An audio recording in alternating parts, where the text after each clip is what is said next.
Baik, bismillahirrahmanirrahim. Assalamualaikum warahmatullahi wabarakatuh. Waalaikumsalam warahmatullahi wabarakatuh. Selamat pagi untuk kita semua. Yang saya hormati Bapak Apoteker Wahyudi, SPAM MSI, selaku dosen pengampu mata kuliah dasar biomedik, dan juga yang saya banggakan teman-teman sekalian. Puji dan syukur marilah kita panjatkan atas kehadiran Allah Subhanahu wa Ta'ala, atas rahmat berupa kesehatan sehingga kita bisa berkumpul di room Zoom meeting pada hari ini. Sholawat serta salam marilah kita curahkan kepada junjungan kita Nabi Muhammad SAW. Allahumma sholli ala Muhammad wa ala ali Muhammad, dan semoga kita semua mendapatkan syafaatnya di hari akhir nanti. Amin ya rabbal alamin. Baik, adapun topik yang akan kami bahas pada pagi hari ini adalah metabolisme, katabolisme, dan anabolisme tubuh manusia. Sebelum memulai presentasi, izinkan saya memperkenalkan terlebih dahulu anggota kelompok saya. Saya, Sekar Harum Priyatna, sebagai moderator, dan anggota kelompok saya, Friska Della Oktaviani, Baldatun Thoibah, Yendika Mailina, dan Rizka Tiara. Baik, untuk mempersingkat waktu, langsung saja kita masuk ke materi yang pertama yang akan disampaikan oleh Baldatun Thoibah. Kepada Baldatun, saya persilahkan. Baik, terima kasih moderator. Yang pertama, metabolisme. Metabolisme merupakan serangkaian peristiwa reaksi-reaksi kimia yang berlangsung dalam sel makhluk hidup. Metabolisme juga merupakan aktivitas hidup yang selalu terjadi pada setiap sel hidup. Melalui proses metabolisme, makanan yang dimakan dapat diubah menjadi energi untuk kelangsungan hidup. Selanjutnya,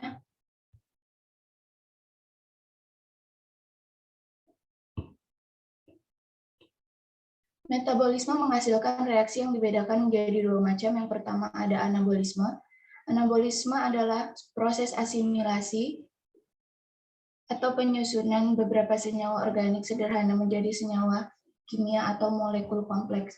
Sedangkan katabolisme adalah proses disamilasi atau penguraian pemecahan molekul-molekul organik zat makanan yang semula kompleks menjadi molekul-molekul yang lebih sederhana, atau proses penguraian senyawa organik menjadi anorganik.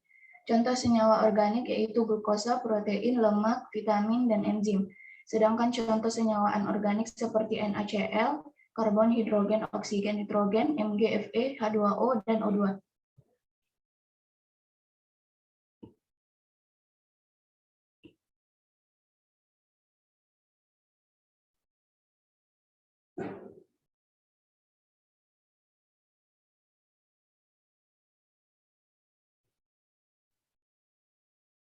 Bisa dilihat pada gambar anabolisme, dia dari molekul kecil menjadi molekul besar dan menghasilkan energi.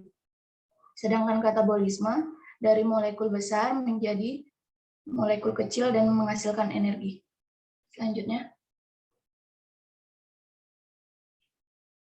hal-hal yang mempengaruhi metabolisme tubuh yang pertama, ukuran dan komposisi tubuh.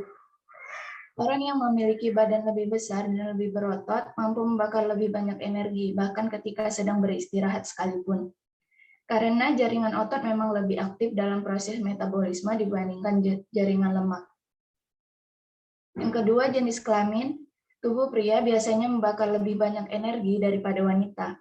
Karena pria kerap memiliki lebih banyak jaringan otot dan lebih sedikit jaringan lemak dibandingkan wanita. Yang ketiga, ada usia. Seiring bertambahnya usia, jumlah otot cenderung menurun, namun jumlah lemak semakin meningkat. Hal ini dapat memperlambat proses metabolisme atau pembakaran kalori untuk menghasilkan energi. Yang keempat, ada genetik. Faktor genetik atau keturunan dapat mempengaruhi proses dan ukuran jaringan otot. Hal ini nantinya akan dapat mempengaruhi pembakaran energi atau metabolisme tubuh seseorang. Yang kelima, suhu tubuh. Metabolisme secara alami akan meningkat ketika suhu tubuh menurun atau ketika tubuh kedinginan. Tujuannya untuk meningkatkan suhu tubuh agar kembali normal, sehingga organ-organ tubuh dapat berfungsi dengan baik. Yang keenam, asupan kafein dan stimulan. Metabolisme dapat meningkat jika mengonsumsi minuman yang mengandung stimulan, seperti kafein. Zat ini secara alami terdapat pada kopi dan teh. Yang ketujuh ada hormon. Hormon yang berfungsi untuk mengatur metabolisme tubuh adalah hormon tiroid. Oleh karena itu, terganggunya produksi atau kerja hormon tiroid dapat meningkatkan atau menurunkan metabolisme tubuh seseorang. 8. Ada kehamilan. Metabolisme pada tubuh wanita hamil akan meningkat untuk menunjang proses pertumbuhan dan perkembangan organ dan jaringan tubuh janin. Metabolisme biasanya akan mulai meningkat ketika kehamilan mencapai usia 15 minggu. Yang ke-9, konsumsi makanan dan minuman.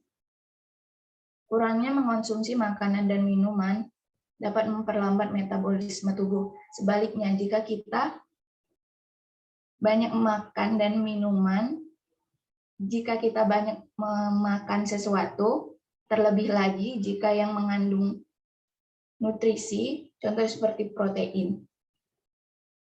Itu saja mungkin saya kembalikan kepada moderator. Baik, terima kasih Baldatun atas penyampaiannya. Selanjutnya akan dijelaskan oleh Friska Della Oktaviani. Kepada Rizka, saya persilahkan. Baik, terima kasih moderator. Selanjutnya contoh dari proses anabolisme yaitu fotosintesis dan kemosintesis. Bisa kita lihat gambar di samping merupakan contoh proses fotosintesis. Proses yang pertama yaitu karbon dioksida atau CO2 akan diserap oleh mulut daun pada tanaman dari udara bebas. Mulut daun ini disebut juga dengan stomata. Kemudian air diambil atau diserap dari dalam tanah melalui akar tanaman yang selanjutnya diangkut oleh komponen pengangkut pada tanaman. Kemudian cahaya matahari diserap oleh klorofil atau zat hijau daun dan akan diurai menjadi energi. Selanjutnya, semua proses akan berlangsung dan akan membentuk sebuah reaksi dan menghasilkan oksigen serta glukosa. Saat fotosintesis, tumbuhan akan melepaskan oksigen ke udara. Hal ini berbeda dengan aktivitas tumbuhan yang melakukan respirasi pada saat malam hari. Dan setelah terdapat glukosa pada tumbuhan, maka akan diubah menjadi nutrisi seperti lemak, protein, dan nutrisi lainnya. Maka dari itu, fotosintesis adalah proses pengubahan zat anorganik H2O dan CO2 oleh klorofil menjadi zat organik atau karbohidrat dengan bantuan cahaya. Peristiwa fotosintesis dapat dinyatakan dengan persamaan reaksi kimia sebagai berikut. 6 CO2 ditambah 6 H2O menjadi C6H12 O6 ditambah 6 O2. Proses fotosintesis yang terjadi di kloroplas berlangsung melalui dua tahap reaksi, yaitu tahap reaksi terang. Tahap reaksi terang ini berlangsung jika ada cahaya dan berlangsung di grana. Dan yang kedua yaitu tahap reaksi gelap. Tahap reaksi gelap ini tidak tergantung secara langsung dengan cahaya matahari. Reaksi ini terjadi di stroma. Next.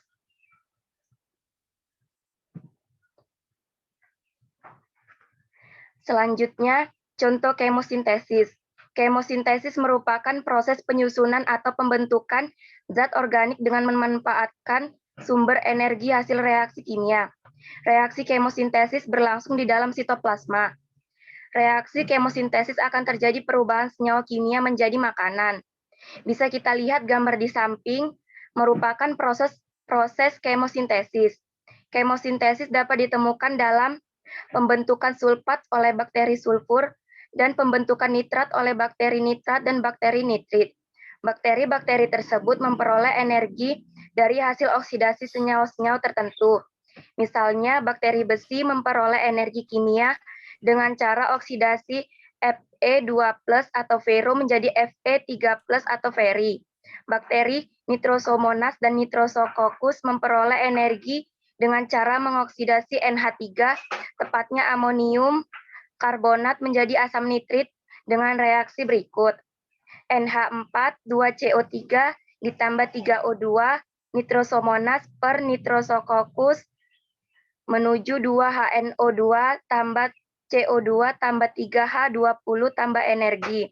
Atau bisa dalam reaksi NH3 ditambah 3O2 Nitrosomonas per Nitrosococcus 2HNO2 ditambah 3H20 ditambah energi.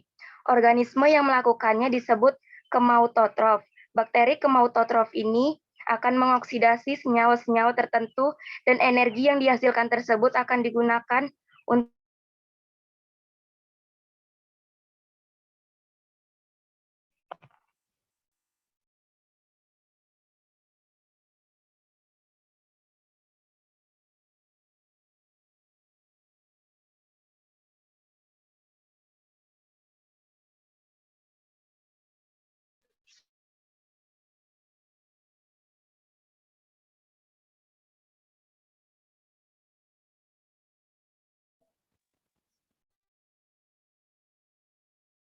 Baik, terima kasih Friska atas penyampaiannya. Materi selanjutnya akan dijelaskan oleh Yendika Mailina. Kepada Yendika, saya persilahkan.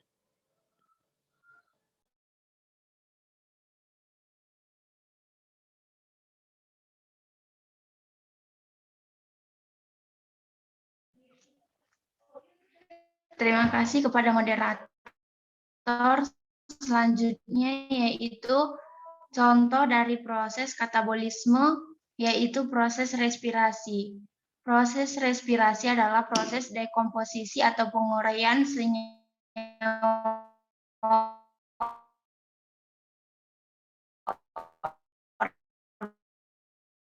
organik kompleks menjadi senyawa yang lebih sederhana. Respirasi menjadi 4 tahap, yaitu glikolisis, dekarboksilasi oksidatif, siklus Krebs, dan transfer elektron. Next.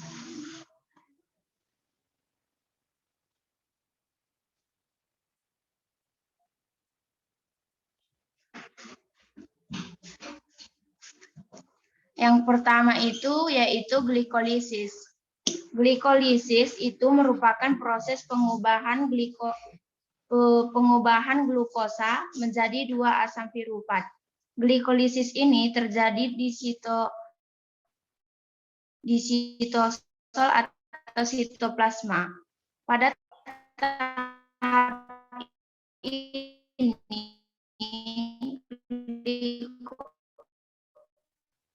glukosa sehingga hasil kita lihat pada gambar di samping itu menunjukkan proses dan tahapan dari glikolisis. Tahapan yang pertama yaitu glukosa diubah terlebih dahulu menjadi glukosa 6-fosfat dengan bantuan enzim hesokinase. Pada tahap ini memerlukan ATP atau adenosin trifosfat yang dapat melepaskan energi untuk diubah menjadi ADP. Yang tahap kedua, glukosa 6-fosfat diubah menjadi fruktosa 6-fosfat yang akan dikatalis enzim fosfohesosa isomerase. Tahap ketiga yaitu fruktosa 6-fosfat diubah menjadi fruktosa 1,6 bifosfat. Pada reaksi ini akan dikatalisis oleh enzim fosfofruktokinase dan membutuhkan energi dalam bentuk ATP. Tahap keempat selanjutnya 1,6 bifosfat yang mempunyai 6 atom C dipecah menjadi gliseril deethil 3-fosfat yang memiliki 3 atom C serta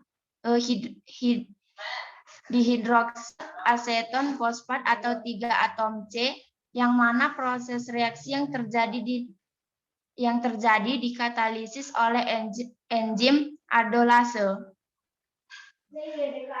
Yang tahap kelima, pada 1 molekul dihidroksil aseton fosfat yang terbentuk selanjutnya diubah menjadi gliseril deethil 3-fosfat dengan bantuan enzim triosa fosfat isomerase, yang mana enzim tersebut bekerja secara bolak-balik. Itu berarti bahwa dia bisa mengubah gliseril deethil 3-fosfat diubah menjadi dihidroksil aseton fosfat. Tahap ke-6 yaitu gliseril deethil 3-fosfat selanjutnya diubah menjadi 1,3 bifosfogliserat dengan bantuan enzim gliseral deethil 3-fosfat dehidrogenase. Dalam proses ini terbentuk NADH. Yang tahap ketujuh, lalu 1,3 bifosfogliserat diubah menjadi 3 bifosfogliserat dengan bantuan enzim bifosfogliserat kinase. Enzim yang dilepaskan dalam reaksi ini dalam bentuk ATP. Tahap ke-8 selanjutnya 3 fosfogliserat tersebut diubah menjadi 2 fosfogliserat dengan bantuan enzim fosfogliserat mutase. Yang tahap ke-9 yaitu 2 fosfogliserat tersebut selanjutnya diubah menjadi fosfoenol virupat dengan bantuan enzim enolase. Tahap 10 yaitu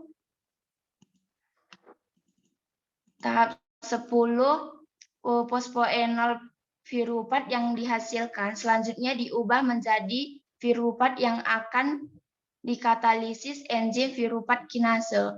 Dalam tahap ini juga dihasilkan ATP.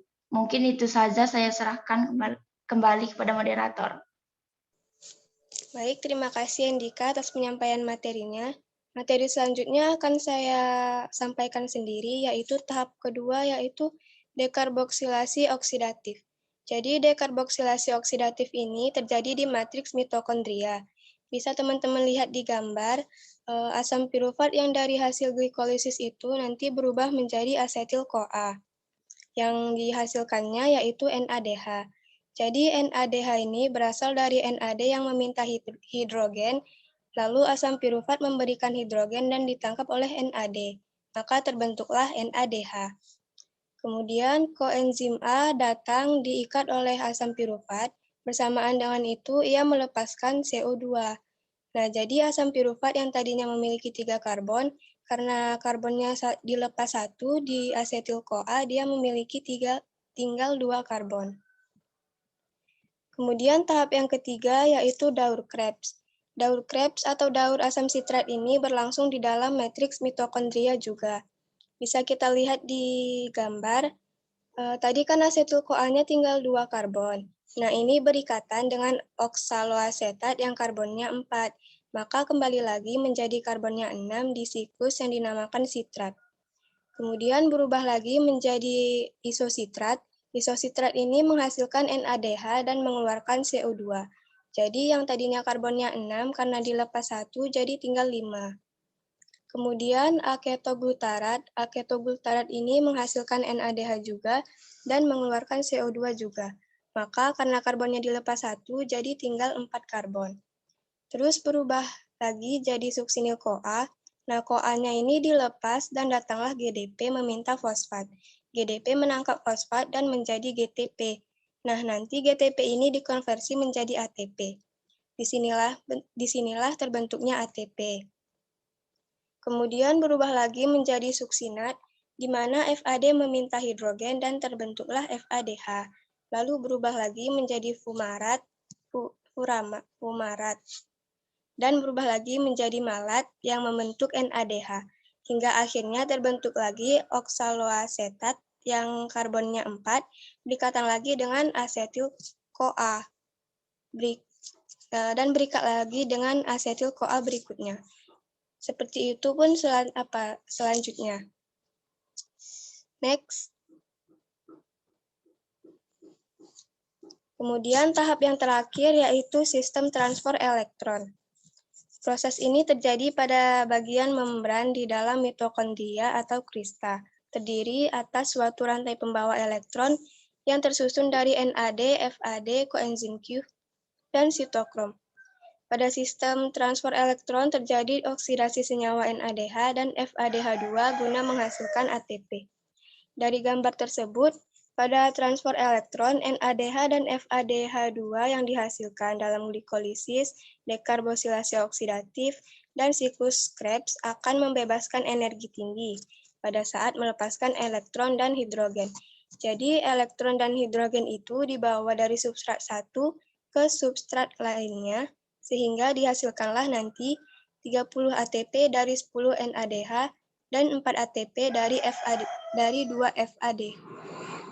Kemudian dari pengikatan H yang dilepas oleh NAD diikat oleh oksigen dan terbentuklah H2O. Jadi hasil akhir dari transfer elektron ini adalah 34 ATP dan 6 H2O. Mungkin itu saja yang dapat saya sampaikan. Materi selanjutnya akan disampaikan oleh Rizka Tiara. Kepada Rizka, saya persilahkan. Baik, terima kasih moderator. Selanjutnya saya akan menjelaskan tentang respirasi anaerob. Respirasi anaerob adalah respirasi yang tidak membutuhkan oksigen untuk menghasilkan energi. Respirasi anaerob juga menggunakan glukosa sebagai substrat. Respirasi anaerob sering juga disebut fermentasi. Fermentasi merupakan proses yang serupa dengan respirasi, yaitu proses penguraian senyawa organik oleh enzim yang dihasilkan oleh mikroba. Fermentasi dapat berlangsung secara anaerob ataupun aerob. Fermentasi dibedakan menjadi dua, yaitu fermentasi asam laktat dan juga fermentasi alkohol. Fermentasi asam laktat. Fermentasi asam laktat adalah fermentasi glukosa yang menghasilkan asam laktat. Fermentasi asam laktat dimulai dengan glikolisis yang menghasilkan asam pirufat, kemudian berlanjut dengan perubahan asam pirufat menjadi asam laktat.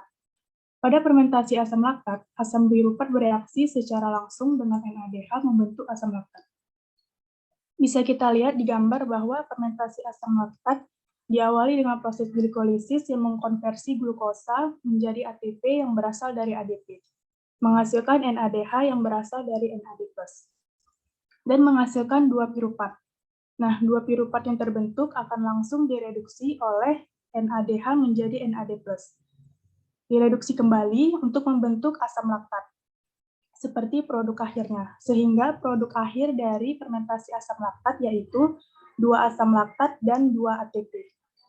Yang kedua, fermentasi alkohol. Asam pirufat diubah menjadi etanol atau etil alkohol melalui 2 langkah reaksi, yaitu yang pertama, pembebasan CO2 dari asam pirufat yang kemudian diubah menjadi asetildehida. Yang kedua yaitu reaksi reduksi asetildehida oleh NADH menjadi etanol. NAD yang terbentuk dan akan digunakan untuk glikolisis.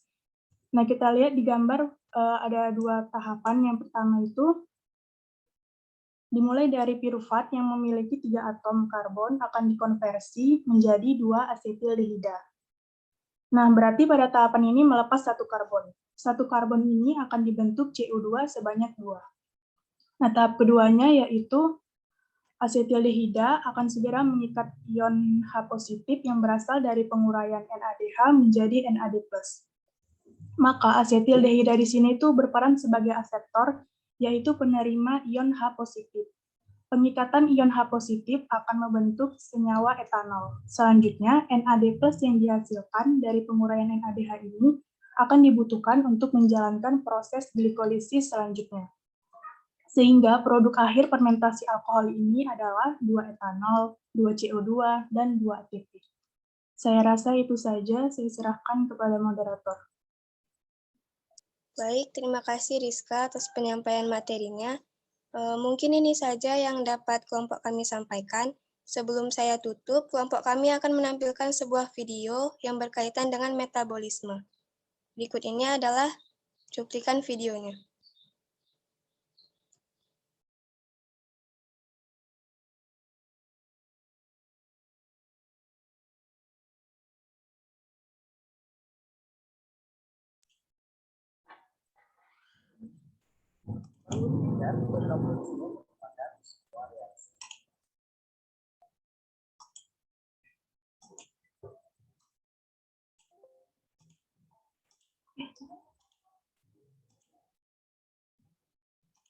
yang terjadi dalam tubuh, baik membuat energi atau menggunakan energi. Metabolisme meliputi proses sintesis atau anabolisme dan proses penguraian atau katabolisme. Keduanya memiliki sifat yang berlawanan. Anabolisme merupakan reaksi penyusunan senyawa kompleks dari senyawa-senyawa sederhana, sedangkan katabolisme merupakan reaksi perubahan atau pemecahan senyawa kompleks menjadi senyawa sederhana.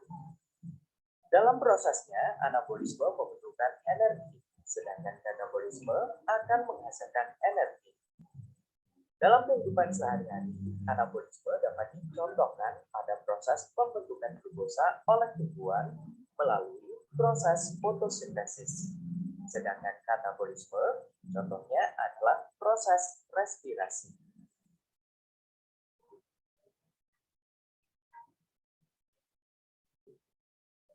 Salah satu contoh anabolisme adalah proses fotosintesis. Adakah yang masih ingat bagaimana proses fotosintesis terjadi? Apa saja bahan-bahan yang digunakan? Nah, untuk mengingat kembali proses fotosintesis, perhatikan ilustrasi berikut ini. Bahan yang digunakan dalam proses fotosintesis adalah karbon dioksida yang dihasilkan dari hasil respirasi manusia maupun dari udara luar. Selain karbon dioksida, bahan yang digunakan adalah air. Bahan-bahan tersebut dibantu oleh cahaya matahari dan klorofil yang ada pada tumbuhan sebagai tempat fotosintesis. Dari situ terbentuklah oksigen sebagai hasil dari pemecahan air oleh cahaya matahari. Ringkasnya, proses fotosintesis memerlukan karbon dioksida dan air dibantu cahaya matahari dan klorofil sehingga terbentuk glukosa dan oksigen.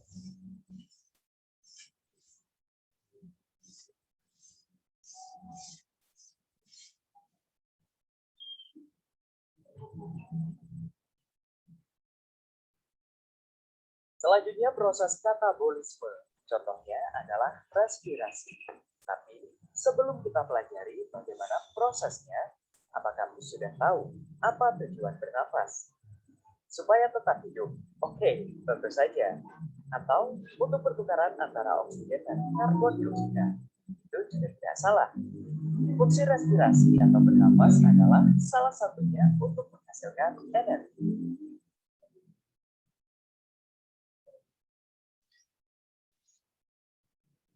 Pada saat kamu makan, makanan yang mengandung karbohidrat akan dipecah menjadi glukosa, yaitu molekul gula yang lebih sederhana, sehingga bisa diserap oleh tubuh. Karbohidrat yang sudah dipecah menjadi glukosa, kemudian oleh darah akan dibawa ke sel-sel tubuh melalui proses respirasi untuk mendapatkan energi dalam bentuk adenosin trifosfat atau ATP.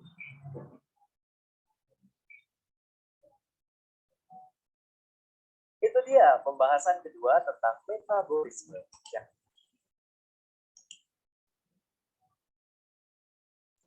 Baik, itulah tadi cuplikan video dari materi kami. Selanjutnya saya akan membuka sesi tanya jawab kepada teman-teman yang ingin bertanya. Saya persilahkan mengaktifkan fitur raise hand-nya.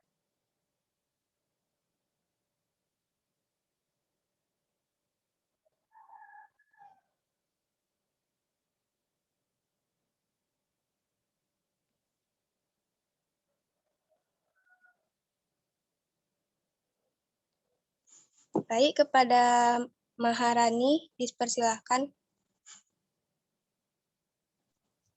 Baik, Assalamualaikum warahmatullahi wabarakatuh.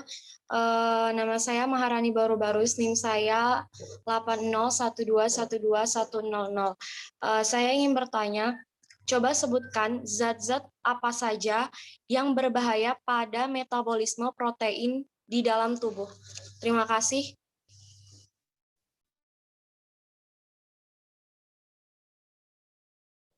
Terima kasih Maharani. Selanjutnya Azhara Ramadana.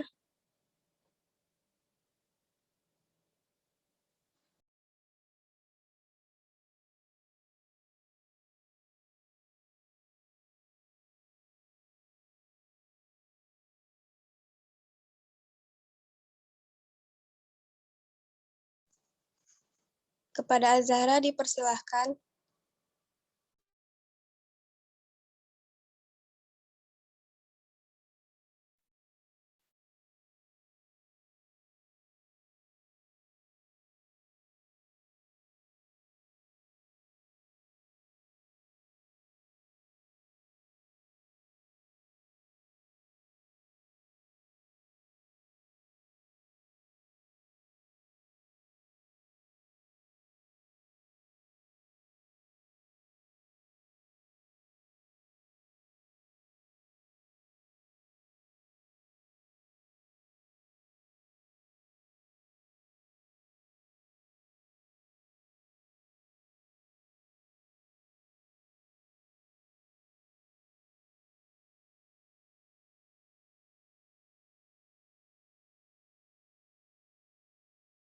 Saya ulangi, kepada Azahra dipersilahkan.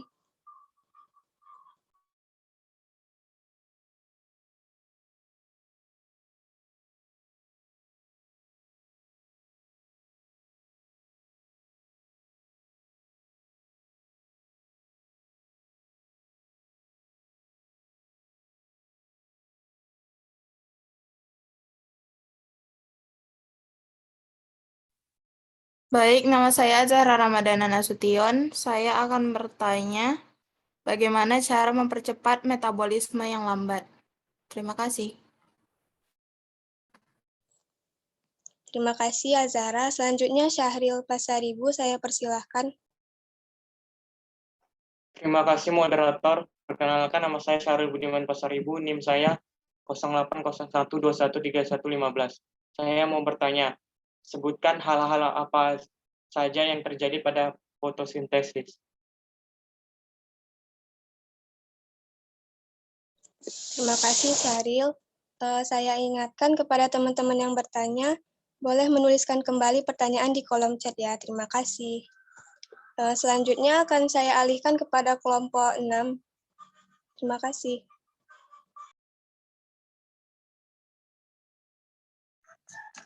Terima kasih kepada moderator kelompok 7. Bismillahirrahmanirrahim. Assalamualaikum warahmatullahi wabarakatuh. Di sini kami akan melanjutkan presentasi selanjutnya.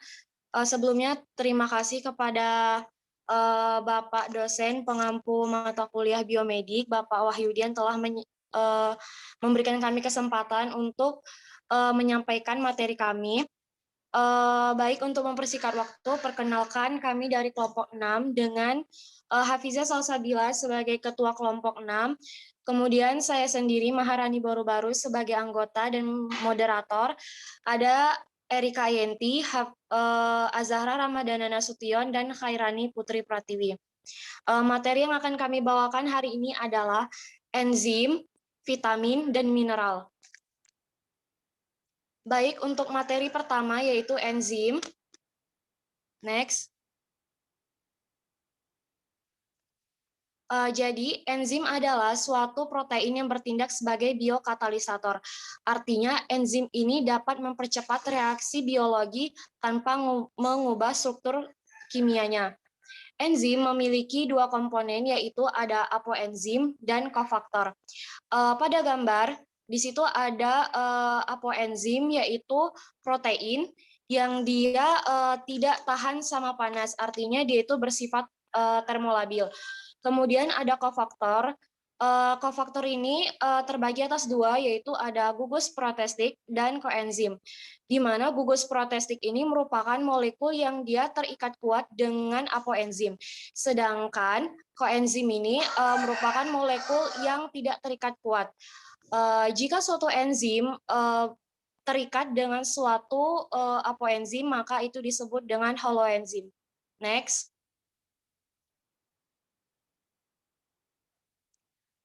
Kemudian ada cara kerja enzim. Yang pertama itu ada kunci gembok atau lock and key. Ini merupakan hipotesis dari Emil Fischer. Enzim memiliki sisi aktif yang spesifik dalam mengikat substratnya. Di sini pada gambar, enzim itu dipermisalkan sebagai gembok dan substrat itu sebagai kunci. Sisi aktif dari enzim itu dia spesifik dengan substrat. Artinya ketika si substrat ini dengan enzim menyatu menjadi kompleks enzim substrat, maka setelah mereka menyatu akan menghasilkan yang namanya produk. Yang kedua itu ada kecocokan terinduksi atau induced fit. Merupakan hipotesis dari Daniel Kosland. Enzim memiliki sisi aktif yang fleksibel dalam mengikat substratnya. Pada gambar, sisi aktif dari enzim itu tidak sama dengan substrat. Artinya, ketika si substrat ini nanti masuk ke dalam enzim, maka sisi aktif dari enzim ini akan berubah sesuai dengan substrat. Makanya disebut dengan sisi aktif yang fleksibel. Ketika si enzim masuk dengan substrat, secara perlahan sisi aktif tersebut akan berubah dan menjadi kompleks enzim substrat dan akan menghasilkan produk. Next. Materi selanjutnya akan dijelaskan oleh Khairani Putri Pratiwi. Kepada Khairani Putri Pratiwi dipersilahkan. Baik, terima kasih kepada moderator. Selanjutnya saya akan menjelaskan sifat-sifat enzim. Enzim memiliki beberapa sifat. Yang pertama yaitu, karena enzim tersusun dari protein, maka enzim adalah protein. Lalu yang kedua yaitu termolabil, artinya sangat dipengaruhi oleh suhu. Lalu yang ketiga, berperan sebagai biokatalisator, yaitu sebagai katalisator hidup yang bekerja mempercepat terjadinya reaksi kimia dalam tubuh tetapi tidak berubah setelah proses reaksi selesai. Lalu yang keempat yaitu spesifik, artinya enzim hanya bekerja untuk substrat tertentu saja. Ibaratkan satu enzim hanya bekerja untuk satu substrat saja. Lalu yang kelima yaitu bekerja bolak-balik atau reversible. Maksudnya enzim tidak menentukan arah suatu reaksi, hanya sekedar mempercepat proses reaksi sehingga reaksi dapat mencapai kesetimbangan. Lalu selanjutnya yaitu tidak ikut bereaksi karena peranan enzim hanya untuk mempercepat suatu reaksi. Selain itu, menurunkan energi aktivasi. Untuk memecah suatu substrat, maka diperlukan energi aktivasi atau energi bebas. Jika suatu reaksi menggunakan enzim, maka energi tersebut akan turun karena enzim berperan sebagai menurunkan energi aktivasi. Lalu selanjutnya itu faktor yang mempengaruhi kerja enzim. Yang pertama suhu, seperti yang sudah saya bilangkan pertama yaitu termolabil. Jadi enzim bekerja pada suhu yang optimal. Manusia itu 35-40 derajat Celcius. Kalau bakteri itu tertentu yaitu 70 derajat Celcius. Lalu yang kedua yaitu pH atau derajat keasaman. Enzim hanya bekerja pada derajat keasaman tertentu karena umumnya enzim bekerja pada pH 6-8. Lalu konsentrasi enzim dan substrat. Semakin banyak enzim sedangkan substratnya sedikit, maka reaksi akan berjalan sangat cepat. Begitu sebaliknya, jika substratnya sebanyak tetapi enzimnya sedikit, maka reaksi akan berjalan lambat. Lalu selanjutnya itu inhibitor atau penghambat, itu terbagi menjadi dua. Yang pertama yaitu inhibitor kompetitif, terjadi karena adanya molekul selain substrat yang berikatan pada situs aktif enzim. Adanya pengikat inhibitor tersebut atau disebut juga sebagai inhibitor kompetitif ini memblokir sisi aktif enzim sehingga mencegah substrat berikatan dengan reaksi antara enzim substrat pun terjadi. Lalu selanjutnya itu inhibitor non-kompetitif, terjadi ketika molekul selain substrat berikatan pada sisi lain selain situs aktif enzim. Sisi ini disebut juga situs elestorik. Selanjutnya saya kembalikan kepada moderator. Baik, terima kasih kepada Khairani Putri Pratiwi. Selanjutnya untuk materi vitamin akan dijelaskan oleh Azahra Ramadana Nasution. Kepada Azahra dipersilakan. Baik, terima kasih moderator. Saya akan menjelaskan bagian vitamin. Vitamin adalah zat gizi penting yang dibutuhkan tubuh untuk tumbuh, berkembang, dan menjalankan fungsinya dengan normal. Vitamin terbagi ke dalam dua kelompok besar, yakni yang pertama vitamin larut lemak. Vitamin yang termasuk larut lemak itu vitamin A, D, E, dan K. Tubuh menyerap berbagai vitamin ini menggunakan sel-sel lemak di dalam usus, lalu mengedarkannya ke organ-organ melalui aliran darah. Saat jumlahnya berlebih, tubuh akan menyimpan vitamin larut lemak untuk menjalankan fungsi yang lain. Yang kedua, ada vitamin larut air. Vitamin yang tergolong larut air yaitu vitamin C dan B kompleks seperti vitamin B1, B6, dan B12. Jenis vitamin ini harus terurai dalam air terlebih dulu agar dapat diserap dan digunakan oleh tubuh. Tubuh tidak bisa menyimpan kelebihan vitamin larut air. Jika jumlahnya berlebih, tubuh akan membuangnya lewat sistem ekskresi, terutama melalui urin. Next. Berikut ini merupakan tabel vitamin beserta sumber, fungsi, serta gejala jika kekurangan vitamin, dan akan dibahas di dalam video yang akan diputar nanti. Saya serahkan kepada moderator.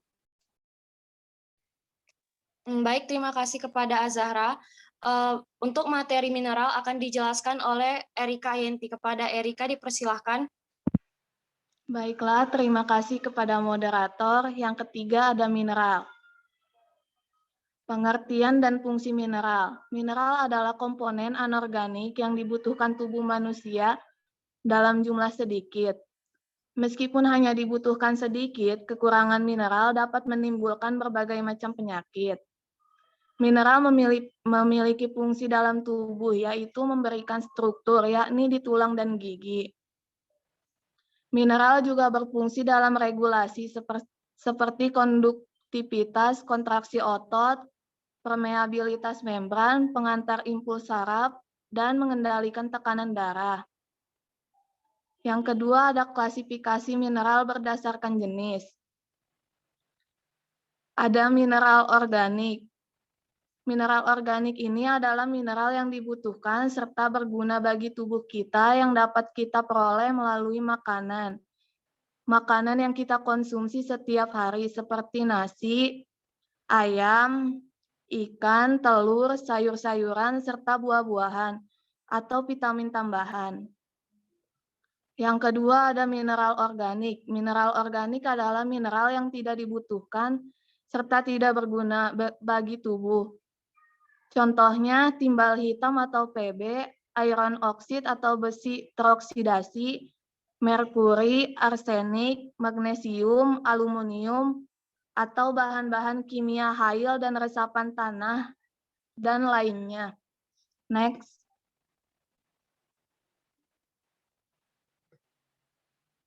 Yang ketiga ada klasifikasi mineral berdasarkan bentuk. Ada mineral makro. Mineral makro adalah mineral yang dibutuhkan tubuh dalam jumlah lebih dari 100 mg per hari. Berikut ada macam-macam mineral makro. Yang pertama ada natrium, kedua kalsium, ketiga kalium, keempat klorida, kelima fosfor, dan keenam magnesium. Dan ada juga sulfur. Mineral yang kedua ada mineral mikro, yaitu mineral yang diperlukan dalam jumlah sangat sedikit, yaitu kurang lebih dari 100 mg, dan umumnya terdapat dalam jaringan dengan konsentrasi sangat kecil. Mineral mikro, berikut ada macam-macam mineral mikro. Yang pertama ada besi, seng, lodium, selenium, mangan, fluor, tembaga, krom, dan molibden. Sekian yang dapat saya sampaikan, saya kembalikan kepada moderator. Terima kasih kepada Erika Yenti. Materi selanjutnya akan dijelaskan oleh Hafiza Salsabila. Kepada Hafiza dipersilahkan. Baik, terima kasih kepada moderator. Selanjutnya yaitu efek kelebihan dan kekurangan mineral makro. Yang pertama ada natrium, jika kekurangan akan terjadi kejang otot, apatis, dan kehilangan nafsu makan. Jika kelebihan akan terjadi keracunan, bahkan dalam keadaan akut dapat menimbulkan edema dan hipertensi. Selanjutnya ada klor, jika kekurangan akan terjadi muntah-muntah, diare kronis, dan keringat berlebihan. Jika kelebihan akan menyebabkan hipertensi, edema, dan kanker.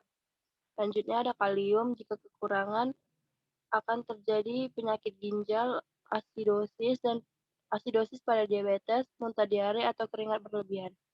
Jika kelebihan akan menimbulkan efek samping seperti gangguan perut dan serangan jantung. Selanjutnya ada kalsium, jika kekurangan dapat menyebabkan gangguan pertumbuhan pada anak-anak dan tulang keropos atau osteoporosis pada orang dewasa. Jika kelebihan akan menyebabkan penyakit batu ginjal atau gangguan ginjal. Selanjutnya ada magnesium, jika kekurangan akan terjadi gagal ginjal, kejang, perubahan pada kepribadian. Jika kelebihan, penyakitnya belum diketahui. Selanjutnya fosfor, jika kekurangan akan terjadi antasid, akan terjadi asam lambung sehingga gampang merasa lelah dan kurang nafsu makan dan kerusakan pada tulang. Jika kelebihan dapat menyebabkan kejang karena kadar fosfor darah terlalu tinggi dan menimbulkan kejang. Selanjutnya ada sulfur. Jika kekurangan belum diketahui dan jika kelebihan pada hewan dapat menghambat pertumbuhan. Dan selanjutnya efek kelebihan dan kekurangan mineral mikro. Yang pertama ada seng. Jika kekurangan dapat memperlambat kesembuhan luka, rabun senja, diare, dan lesu. Jika kelebihan akan terjadi anemia, diare, muntah-muntah, dan gagal ginjal, kadar kolesterol tidak normal. Selanjutnya ada besi. Jika kekurangan akan terjadi anemia pada ibu hamil atau ketika pada masa pertumbuhan. Jika kelebihan, keracunan zat besi, gagal fungsi organ yang dapat berakibat kematian. Dan yang selanjutnya ada tembaga, jika kekurangan akan terjadi anemia dan menghambat pertumbuhan pada anak-anak. Jika kelebihan akan terjadi kerusakan pada organ dalam. Dan selanjutnya ada yodium, jika kekurangan akan terjadi gondok, kretinisme, pembesaran kelenjar tiroid, dan gemuk pada orang dewasa. Jika kelebihan akan menurunkan fungsi kerja tiroid dan gelisah. Selanjutnya ada selenium, jika kekurangan akan terjadi kerusakan pada pembuluh darah dapat menyebabkan kanker. Jika kelebihan, akan terjadi perubahan pada warna kulit, kebotakan, dan kerusakan pada kuku.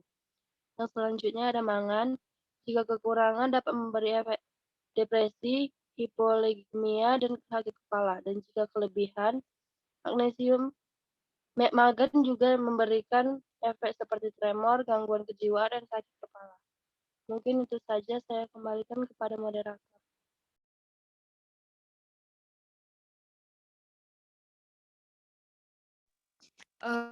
Terima kasih kepada Hafizah Salsabila. Baik, sebelum memasuki sesi tanya jawab, kelompok kami akan menampilkan video tentang enzim, vitamin, dan mineral.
Berakhirnya video tersebut, maka berakhirlah materi kami. Selanjutnya kami membuka sesi tanya jawab kepada teman-teman yang ingin bertanya bisa mengaktifkan fitur raise hand-nya.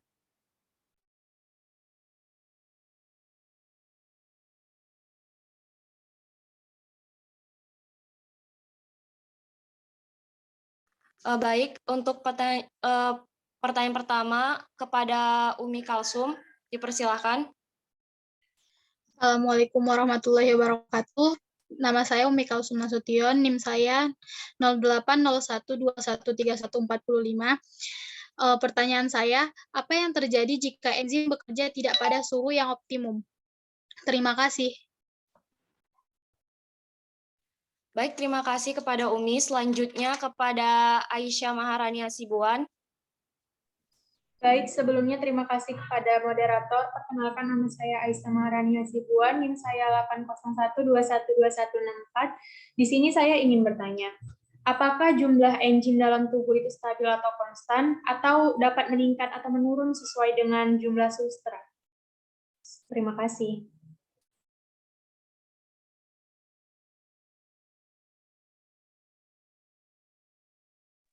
Terima kasih kepada Aisyah. Selanjutnya kepada Salsabila Azahra Sirait. Baik, terima kasih sebelumnya kepada moderator. Nama saya Salsabila Azahra Sirait, NIM saya 801213108. Pertanyaan saya, dapatkah penyakit menyebabkan defisiensi vitamin dan mineral? Terima kasih. Baik, terima kasih kepada Salsabila Azahra Sirait. Kepada teman-teman yang tadi bertanya, silahkan tulis pertanyaannya di kolom chat ya. Selanjutnya saya alihkan kepada moderator kelompok 7. Baik, terima kasih. Kelompok kami akan menjawab pertanyaan dari Syahril yang akan dijelaskan oleh Rizka. Pada Rizka saya persilahkan. Baik, terima kasih moderator.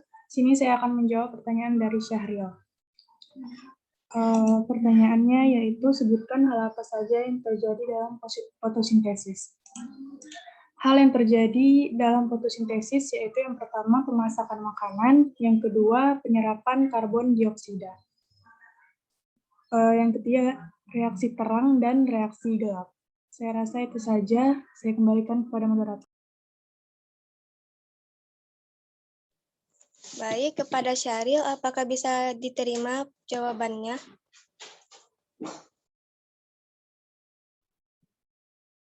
Bisa diterima, terima kasih atas jawabannya. Oke, sama-sama. Selanjutnya, pertanyaan dari Azahra akan dijawab oleh Baldatun Thoibah. Kepada Baldatun, saya persilahkan. Baik, terima kasih moderator. Saya akan menjawab pertanyaannya Azahra. Bagaimana cara mempercepat metabolisme tubuh yang lambat? Yang pertama, memperbanyak konsumsi protein, karena protein merupakan zat yang membantu untuk mengganti kerusakan jaringan tubuh. Yang kedua, lakukan angkat beban dan olahraga intensitas yang tinggi, karena olahraga dapat mendorong otot untuk bekerja lebih aktif dan meningkatkan metabolisme tubuh dengan cepat. Yang ketiga, mengonsumsi air putih secara rutin. Yang keempat, konsumsi stimulan, seperti yang sudah saya jelaskan tadi. Yang kelima, kurangnya aktivitas sedentari, contohnya seperti duduk terlalu lama ketika sedang bekerja atau berkendara. Hal ini dapat memicu penumpukan lemak sehingga cenderung kurang aktif bergerak. Yang keenam, konsumsi makanan pedas. Sumber makanan pedas seperti cabai dan lada mengandung substansi yang bernama capsaicin yang dapat membantu metabolisme tubuh dengan cepat. Itu saja mungkin. Saya kembalikan kepada moderator. Baik, terima kasih Alda atas jawabannya. Kepada Azahra, apa bisa diterima jawabannya? Sudah, terima kasih. Baik, selanjutnya pertanyaan dari Maharani akan dijawab oleh Yendika. Kepada Yendika, saya persilakan. Terima kasih kepada moderator. Selanjutnya saya akan menjawab pertanyaan dari Maharani.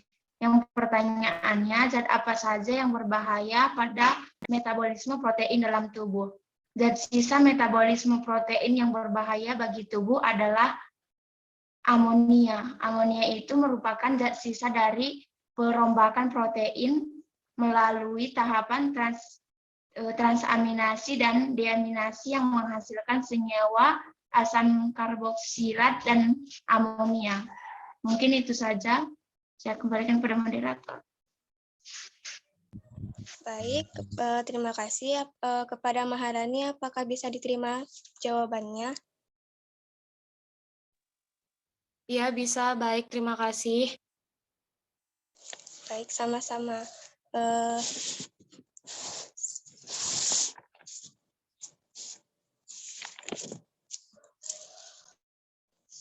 Baik, dengan dijawabnya pertanyaan tersebut, saya selaku moderator akan membacakan kesimpulan. Metabolisme merupakan serangkaian peristiwa reaksi-reaksi kimia yang berlangsung dalam sel makhluk hidup. Metabolisme juga merupakan aktivitas hidup yang selalu terjadi pada setiap sel hidup. Melalui proses metabolisme, makanan yang dimakan dapat diubah menjadi energi untuk kelangsungan hidup. Metabolisme menghasilkan reaksi yang dibedakan menjadi dua macam, yaitu anabolisme dan katabolisme. Contoh dari proses anabolisme yaitu fotosintesis dan kemosintesis. Sedangkan pada proses katabolisme yaitu proses respirasi. Sekian presentasi dari kelompok kami. Jika ada kesalahan, mohon dimaafkan. Selanjutnya saya alihkan kepada moderator kelompok 6. Terima kasih. Terima kasih kepada moderator kelompok 7. Baik, di sini kami akan menjawab beberapa pertanyaan dari teman-teman sekalian. Yang pertama itu pertanyaan dari Umi Kalsum akan dijawab oleh Khairani Putri Pratiwi. Baik, terima kasih kepada moderator. Saya akan menjawab pertanyaan dari Umi Kalsum, yang dimana pertanyaannya, apa yang terjadi jika enzim bekerja tidak pada suhu yang optimum? Jika enzim berada di bawah suhu optimum, enzim dapat mengalami denaturasi. Sementara itu, jika suhu melebihi suhu optimum, kerja enzim akan terhambat. Segitu saja, sebaliknya saya kembalikan kepada moderator. Baik, kepada Umi, apakah Mohon jawabannya? maaf, izin sebentar ya. Iya Pak, boleh. Karena waktu saya juga terbatas, ini sedang ada pelatihan. Jadi seperti ini aja. Ini saya lihat sudah hampir habis waktunya, jadi coba dipersingkat lagi nanti. Ini kan saya nggak lihat presentasi kalian. Jadi nanti rekamannya itu boleh di-emailkan ke saya atau di-upload ke YouTube. Lalu link YouTube-nya diberikan ke saya. Jadi ada 2 opsi nanti. Silahkan dipilih salah satunya. Nah, alhamdulillah hari ini berarti semua kelompok sudah maju ya. Sudah maju semua, Tiara? Tiara sudah maju? Belum, Pak. Ada 2 kelompok lagi yang belum, Pak. Astagfirullah. Masih ada 2 lagi ya? Iya, Pak. Berarti harap.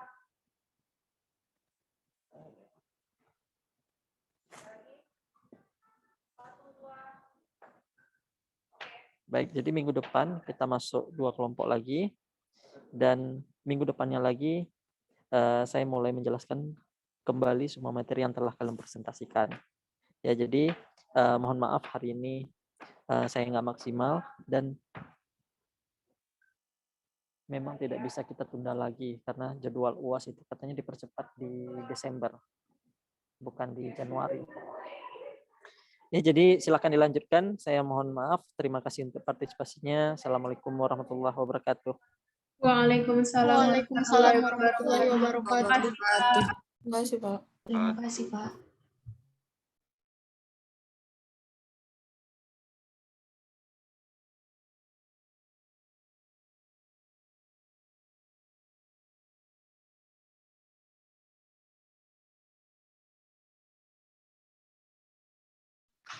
Selanjutnya pertanyaan dari Salsabila Azahra Sirait akan dijawab oleh Erika Yenti. Baiklah, saya akan menjawab pertanyaan dari Salsa. Dapatkah penyakit menyebabkan defisiensi vitamin dan mineral? Ya, kondisi seperti penyakit Crohn dan kolitis yang menyebabkan radang kronis di usus besar dapat mengganggu sejumlah penyerapan vitamin atau mineral sehingga menyebabkan defisiensi. Kecanduan alkohol tingkat parah juga bisa, terutama vitamin B dan magnesium. Ketidakseimbangan jumlah bakteri yang bertugas memecahkan makanan juga dapat menyebabkan kekurangan vitamin dan mineral. Saya kembalikan kepada moderator.